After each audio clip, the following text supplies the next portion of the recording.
Hello, and welcome to another episode of Love Logically, where we talk about the science behind mating, dating, and relationships. I'm your host, Sherry, and today we are going to talk about the neuroendocrinology behind lust, attraction, and attachment. So I was reading an article from the National Library of Medicine, the National Center for Biotechnology Information. I do that. I'm a little weird. So in my research for this podcast, I ran across an article talking about some of the different neurochemicals and gonadal hormones that are released during these different phases in the process. So let's talk about it. So I'm going to read a quote from this article that I thought was kind of interesting. It's like, what is love? So, from an evolutionary perspective, romantic love could be considered as a collection of activities associated with the acquisition and retention of emotions needed to survive and reproduce. Doesn't sound super romantic, but that's basically what it is. It's pretty much the reason why we are attracted to each other at all is because we are trying to reproduce. We just happen to be one of the very few mammals out there that are actually designed to be monogamous, which is against most of the teachings out there where they say, we're not supposed to be monogamous. That's the reason why men are out here and they're trying to spread their seed and this and this. Yes, kind of. So we're going to talk about that. Um, as well as we're one of the few who actually have sex for pleasure because the rest of the mammals only do it when they are in heat or it is basically the time for, women are fertile. So they let off these hormones to let the men know, and then it is on and popping. All right. So how does it work for us? So, in the beginning, we're going to be dealing with some of the gonadal hormones, such as testosterone and estrogen. Those are the ones that we're going to look at somebody across the room and we're going to be like, ooh, yeah, okay. Yeah, let me go ahead and hop on that. That sounds like a really good idea. Okay, he's fine. Or she, look at that booty. Like, whatever it is, those are your gonadal hormones. Those are popping in. And that is typically triggered by the amygdala, which is part of your lizard brain or your reptilian brain, which has kept us alive and reproducing for hundreds of thousands of years. So, pre bipedalism, all of the things, this is what's been keeping us going, alive, and reproducing. That's literally its job. The rest of the brain does all the other stuff.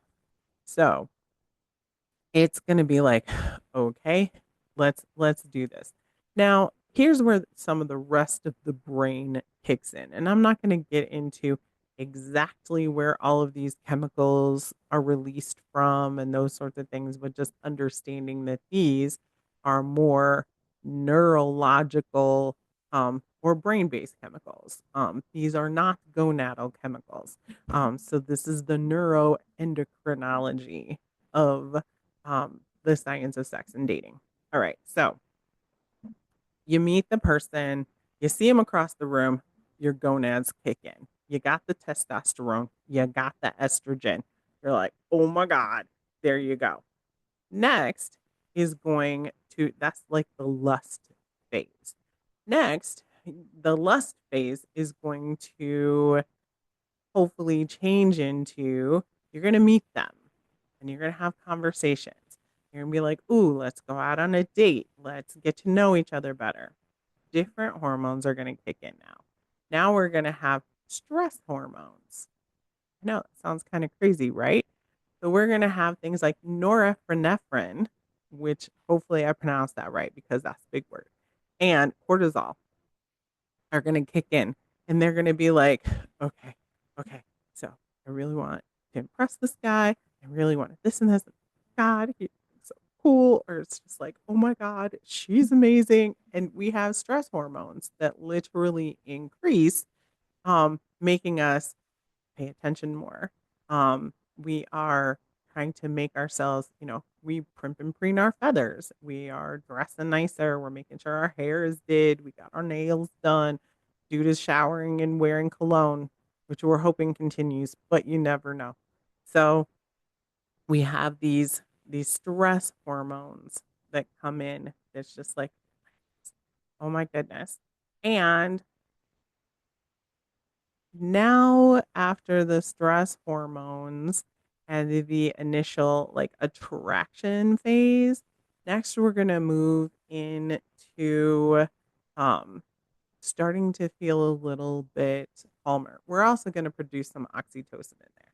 We're going to get some um we're going to get some dopamine in there too in the calming down phase. So it's like, "Oh, I'm starting to feel a little bit better. Like he's continuing to call me. We're going out on dates more often. He seems to be really interested." Or, hey, she hasn't tried to call one of my best friends. I haven't seen her out in the club, like on the pole, none of that kind of stuff. So they're starting to feel a little bit better about things, right?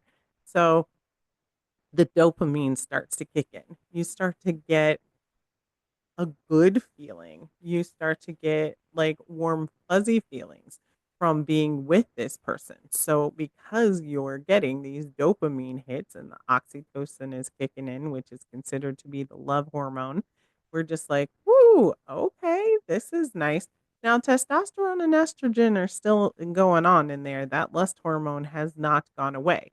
Um, this is what's going to bring people together initially because we're going to look at them and be like, oh, okay, I think that this person might be a good one that could carry my offspring. Or because they've taken MRIs of people to see where their brains light up when shown different types of stimuli. So for men, it's pretty girls, the area that is associated with erections um, lights up when they're shown pictures of attractive women. So we know that men are visual. Duh. And the same thing happens, except not erectile, but the part of the brain for women that shows attraction lights up when they see pictures of status, which makes sense when we're talking about evolutionary psychology because women were looking for provider protector males, which we're still talking about today, because hundreds of thousands of years of evolutionary psychology in this amygdala and the brainstem here. Um, it's not going away anytime soon. She knows that she is going to be in a vulnerable state when she is having children. That is still going to be the same today. She's not going to physically be able to do some of the things that she was able to do before. And then after the child is born, now they have to make sure that this child gets to adulthood or at least self-sufficiency. So she's going to need to make sure that she has a mate that can bring home the mammoth meat, take care of those saber-toothed tigers, make sure that there aren't other males out there who are going to harm her and her offspring that aren't scared of her male. She's going to look for that person that can provide that, that could provide, you know, the the meat and potatoes basically, as well as protecting those offspring that they're having.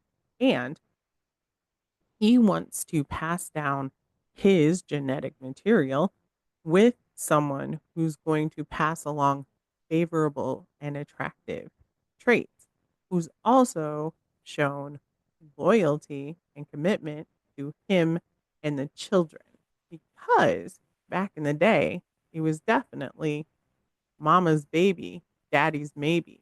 Even prehistoric men, I don't like to say prehistoric because there was still history happening then, but even um, hominids and early human Homo sapiens, they weren't fond of raising other people's children if they didn't have to or if they didn't have that choice. So, just being surprised by, hey, It's Gronk's next door didn't work well for them back in the day either.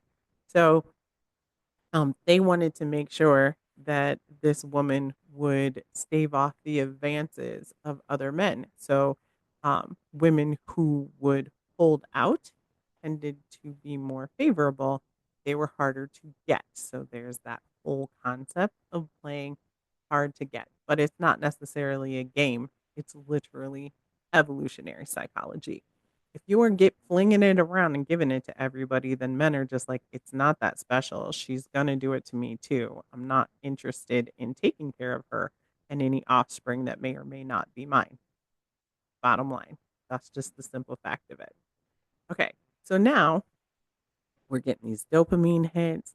We got the oxytocin flowing. We're doing the things. We're seeing each other. We're starting to feel comfortable. Might be not wearing so much makeup. Put my hair in a ponytail. We're starting to feel a little comfortable. You know what I'm saying? It's kind of nice. We're having these good, feel good conversations. Um, and we may decide that we want to be exclusive. So here's where the fun part comes in. Women are going to produce oxytocin further further sooner than men typically, or in larger quantities. That's sort of our bonding hormone. Men also have oxytocin, but they have something else too called vasopressin. Now, vasopressin is going to be the male bonding hormone, but what they've shown in studies is it's not necessarily just about the vasopressin. It's about the vasopressin receptors. So when they took a look at animals that also produce this hormone, they noticed that those animals that were non monogamous. So, what typically makes uh, a mammal more likely to be monogamous is the co raising of the offspring. We are one of those species that does that. So, we are actually biologically created to be monogamous, which is pretty interesting because that's not typically what we're being told. But here's what happens for those animals who truly bond with one mate, um, who set up the mate guarding that goes along with it, that goes along with the I want to provide and protect for this one individual. I only want to have sex with this one individual. They also needed to produce vasopressin receptors. So I guess it's like things that kind of catch the vasopressin and hold it, which also holds the bonding process together for a man. This is stimulated by that dopamine and the oxytocin that they're getting over time dealing with this woman to begin with. Now, in the ones that um, were the polyamorous animals, what they found was they didn't have as many vasopressin receptors. So the bonding process wasn't as complete, I guess you could say. So it's just like, oh yeah, I can totally be with this person, and I can totally be with this person. And I like this one and I like this one, but I'm not committed to just one. So the trick is to get to the point where you are with someone that is bonding to you, creating the vasopressin and the lots of oxytocin, um, and the vasopressin receptors. So if you are with somebody and especially nowadays, because nowadays it's a lot different. We're in a society where, it's fine to live together before marriage and to have babies out of wedlock and to, basically play house and it's all good. We're sharing bills, we're sharing responsibilities, we don't have a commitment, etc. This happens a lot to women where you're with a man who you think is great um, for years. and years. And you're living together and you're playing house and you're giving him all of the benefits of being married. And he's not marrying you. He hasn't developed that bond to you. He hasn't developed those vasopressin receptors. He's still waiting for the person that he can bond to and does want to make that commitment to. And a lot of women don't like to hear that, but that is literally how it works. Now, I'm not saying that these are the only things that go into the attraction phase and that sort of thing. I'm just letting you know that these are the chemicals that are involved in the selection and attraction and bonding processes. These are neurological. These are things that just happen automatically. Now, let's keep in mind, he's bonded to you. He's bonded to you because he's getting these feel good things. It's literally a and she has bonded to him because of the dopamine hits that they get from being together, from the warm, fuzzy, lovey feelings that they get with the oxytocin flowing around. Um, but that can change. So let's keep in mind that just because you bonded doesn't mean that you will always stay bonded.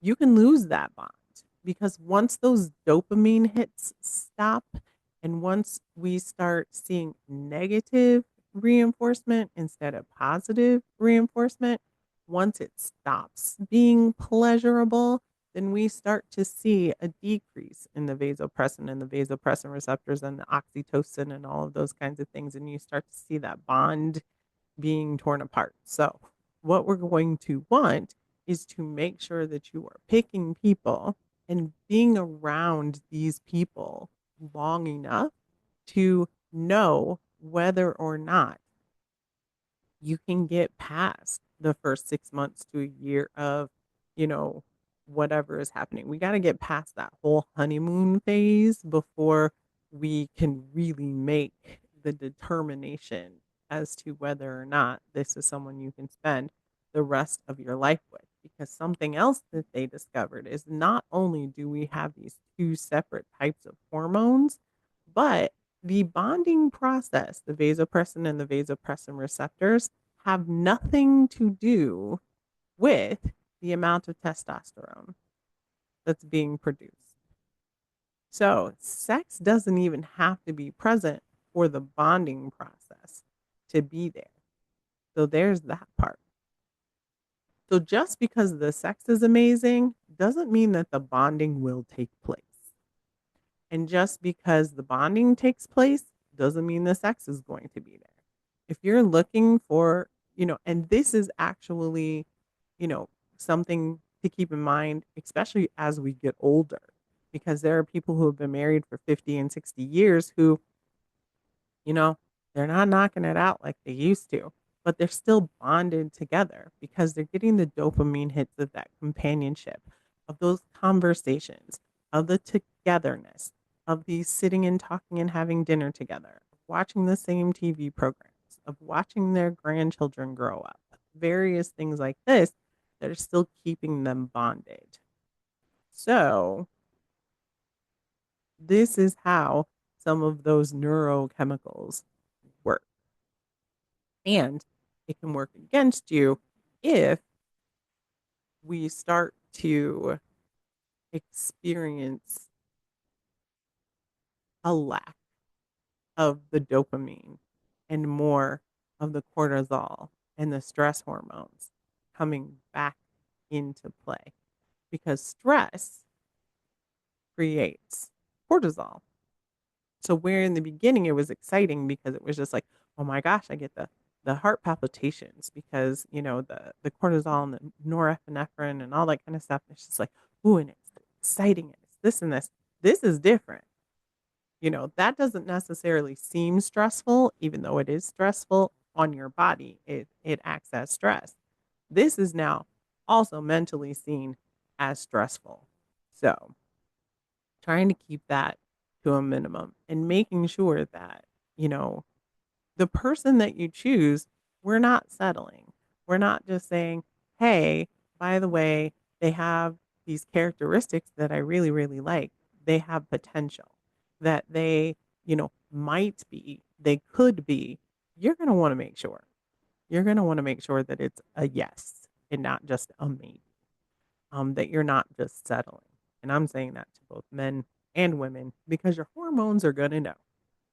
Your body is going to tell you before your heart does. So, this is how the neuroendocrinology and the gonadal hormones interact to bring us together and keep us together. I would be really interested to hear what you think about this process. So please leave me some comments. Let's have a discussion.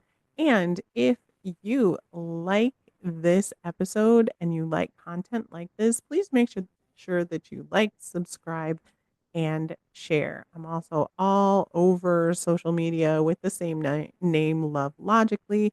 So please make sure that you take a look there as well. I'm also a certified life and goal coach. So if you're interested in trying to become your best self, to have more prosperous or successful relationships, I am not a relationship coach, but I am really good at accountability and helping people figure out some of the things that they need to do to become their best selves in order to have better relationships. Please make sure to check out the link to my website, also Love Logically.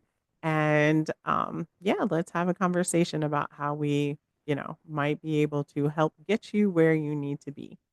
Until next time, absolutely. Love has to do with the heart, but please don't let it take over that brain. We always need to use a little logic when we are dealing with matters of the heart. Have an amazing day, everyone. Until next time.